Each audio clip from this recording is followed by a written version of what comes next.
Welcome back to the channel, guys. Today we're going to be looking at the PlayStation Classic, and I'm going to be showing you 256 gig build for it.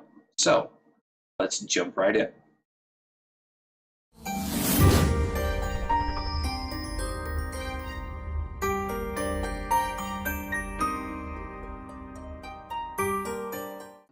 Welcome back, guys. So today, as I said, we're going to be talking about the PlayStation Classic. I'm sure you've all seen it by now.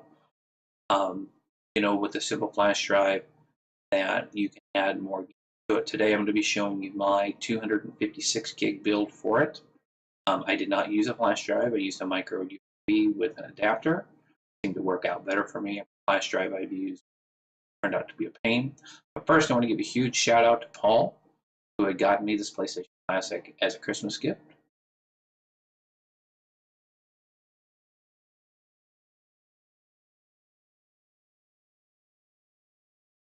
Again, thank you, brother. Much, much appreciated. And now I'm going to be showing you my build. Now, I don't have a video capture card, so I'm going to be doing it the fashion way. So let's take a look.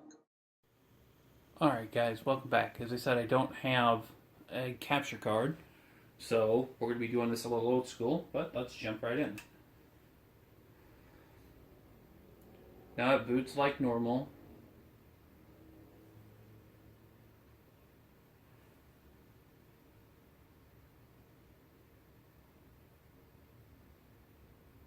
And then now what I've done here is a complete custom theme for mine to make it look like a 20th anniversary PlayStation. And then as you can see,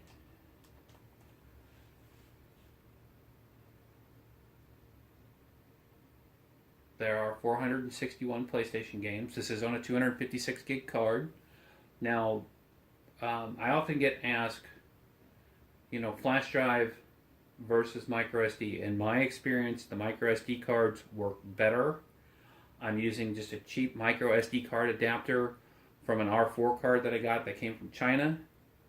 So, your mileage may vary, but for me, like I said, 256 gig SD card, micro SD card adapter, like I said, a little cheap one, and you're set.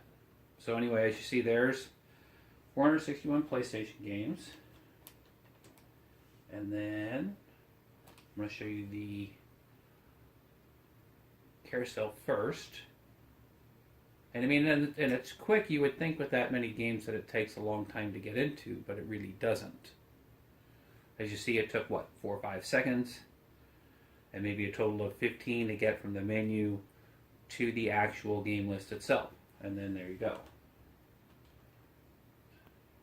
So, games, and just pick one, start playing.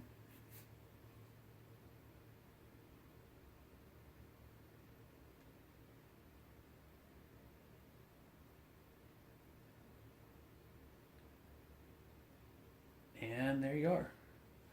Now I'm going to be showing you some RetroArch. So you just hit the reset button to get out. And now I'm going to shut mine off.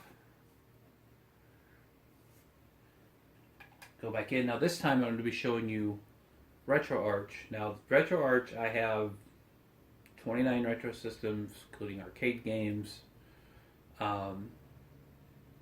Everything runs smooth. I'm going to be talking about some of the the emulation systems that people have asked me about, such as the TurboGrafx CD, Sega CD, those kinds of things.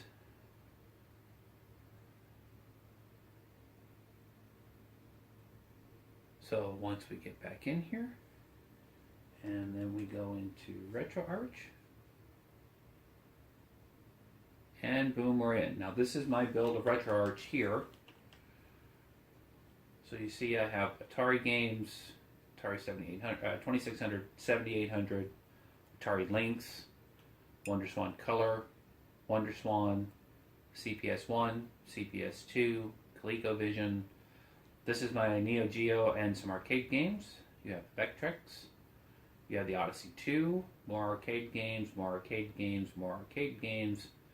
Then you have the Intellivision, the TurboGrafx, the TurboGrafx CD, the SuperGrafx, the Famicom Disk System, Game Boy Advance, Game Boy Color, Game Boy, N64. Now note about the N64 is some games are touch and go. You will get some graphical errors in some N64 games, but for the most part it runs pretty good. You have Nintendo, Super Nintendo, Virtual Boy, 32X, Game Gear, Master System, Genesis, Sega CD, the SG-1000, the Neo Geo Pocket Color, and all of my PlayStation games that you saw. And the other one, I can also play them in here. So I'm going to start out first with a PlayStation game. Show you that it runs in here. Now I'm not going to be showing too much of this because I don't want to get a strike. Just kind of showing you that some of this stuff is working. Everything in mine, for the most part that I could, is set up just like you put it in a regular console. So you will get the BIOS boot screens and so forth. And as you see, there's 007 Racing. So you can back out, just tell it to close. And then we've got the Neo Geo Pocket Color. And there you go, there's Baseball Stars.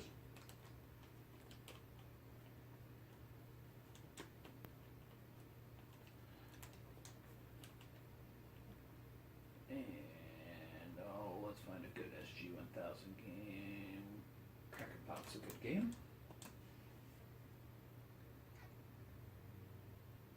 And then you have the SG-1000.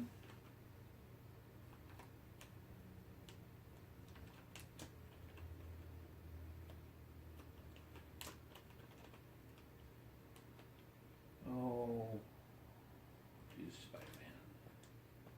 Now here's the Sega CD. This was one of the ones that they were asking me about, wondering how the emulation was. And as you can see, it runs, once we get in here, see that it runs pretty good.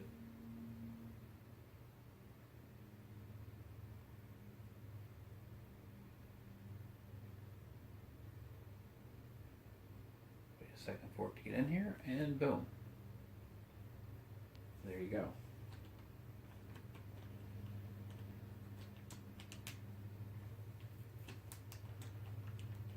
And of course you have Sega Genesis.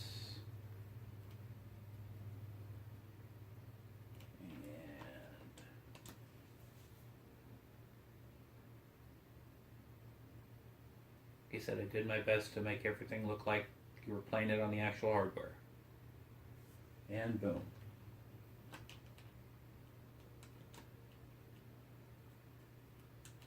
That.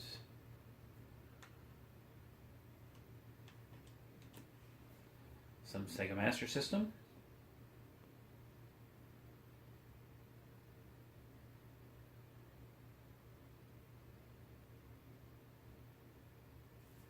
And boom.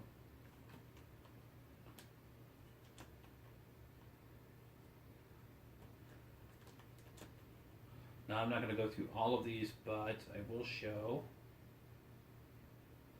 32X game. Then I'm going to get into a little of the PC Engine stuff. I'm not going to be getting into the Nintendo stuff simply for the fact that we all know how Nintendo is. So, just to be safe, I'm not going to be showing you any of the Nintendo stuff. Suffice it to say that it is there. Alright guys, so as you saw there was the 32X. Like I said, I'm not going to be showing the Nintendo stuff. But we will get into some TurboGrafx CD. People are asking me how the emulation was. So we have the translated version of Rondo of Blood. Play a little bit of that for you.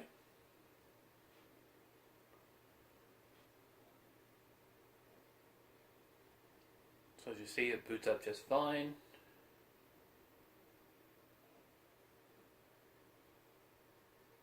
And as you see, it is in English.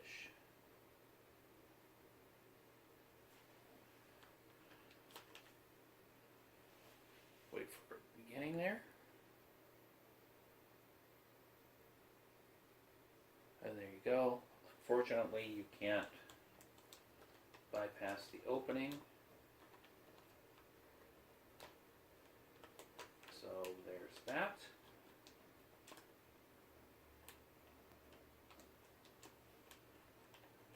And like I said, there's some television, arcade games, Neo Geo. I mean, let's do one more. It's the Atari 7800. And there you go. So alright guys, that's my 256 gig build for the PlayStation Classic. Like I said, I recommend the micro SD card. The other question I always get asked is, I went to Micro Center, bought their 256 gig SD card. As I stated before, just, a USB 2.0, or if you can find it, a 1.0 micro USB adapter will work just fine for it. As I said, I had too many problems with the flash drives. And other than that, if you have any questions, comment down below. Be sure to like, comment, subscribe, share with your friends. And I will catch you guys on the next video. Take care. Hey guys, here's just a sneak peek of an N64 game.